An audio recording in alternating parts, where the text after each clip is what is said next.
जय जगन्नाथ मु दिवाकर दास आपण मानकु प्रणाम करुच्ची।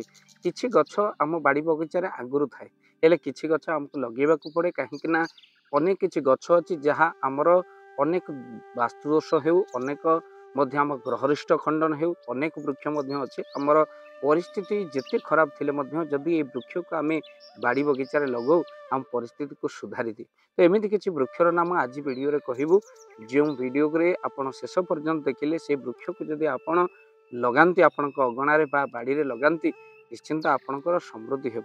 तो प्रथम हेउची अश्वगंधा वृक्ष जदि आपण घरे अश्वगंधा वृक्ष आपण बाड़ी रे लगाती आपणकर शुभ वास्तुदोष दूर करिथाय। अश्वगंधा गछ को आपण कुंडिया रे लगे पारिबे जहाद्वारा आपणकर कौन हेबो ना घर वास्तुदोष घर अगणार अश्वगंधा गछ लगाई पारिबे। द्वितीय होची तुलसी गछ। तुलसी गछ शुभ नकारात्मक शक्ति को नष्ट कर दिए। केवल वृंदावती रे आपण तुलसी रही नुहे आप निजे किसी तुलसी लगातु जो तुलसी गछ लगेवा द्वारा आपणकर नकारात्मक शक्ति को घर चतुर्पार्श्वर दूर करें। बेल वृक्ष जदि आप बेल गछटे लगे जल देउचंती शुभ माँ लक्ष्मी बासस्थान होता है बेल वृक्ष आउ माँ लक्ष्मी कृपा आपण सीधा सड़क पड़े जदि आप बेल वृक्ष लगौंट। अँला वृक्ष आपणकर अँला वृक्ष जहाँ शास्त्र रे बहुत किसी महिमा वर्णना करा जायछि आउ जो अँला वृक्ष शुभ सहित कष्ट आपणकर दूर करिथाय। तापरे अशोक गछ जदि आपण अशोक गछ लगौंट आपणकर शुभ हेबा सहित दुखरु आपण मुक्ति पाई जांती। तापरे धला कई फूल आपण कई फूल जदि पोखरी अच्छे आपण कई फूल लगाती आपणकर कौन हुए ना शुभ समृद्धि रही था।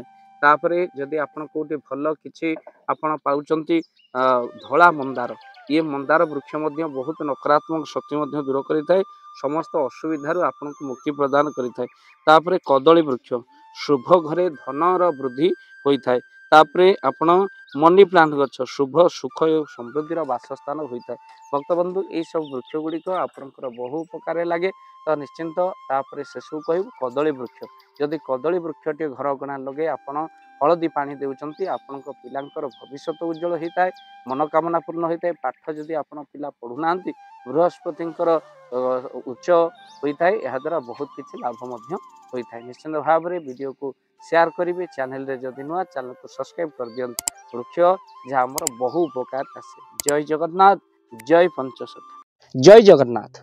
धन अर्जन धर्म करी धर्मे प्राप्त नरहरि आपण को उपार्जित धन को जदि धर्म कार्य लगेगा चाहूँगी किसी असहाय असुस्थ व्यक्ति पाखे आम प्रतिदिन पहुँचू आउ किसी सहयोग करूँ जदि आपणकर से गुंडुची मूषा भली दान से कार्य लगे चाहूँगी स्क्रीन रे चली ए नंबर रे एबे कॉल करंतु आमे दबु आपन को फोन पे नंबर आपनकर जेतिकी समर्थ रही सामर्थ्य अनुसार आपण प्रदान करेंगे आपनकर अर्थ राशि एबे आपण जानी के आनंदित हेबे। गोटी एम्बुलेंस किना जाइछि केवल रोगी सेवा पई जदि आपनकर किछि अर्थ से एम्बुलेंस पई आपण सहयोग करिबा पई चाहंती तो एबे कॉल करंतु एही नंबर रे। आपन को अशेष धन्यवाद। जय जगन्नाथ।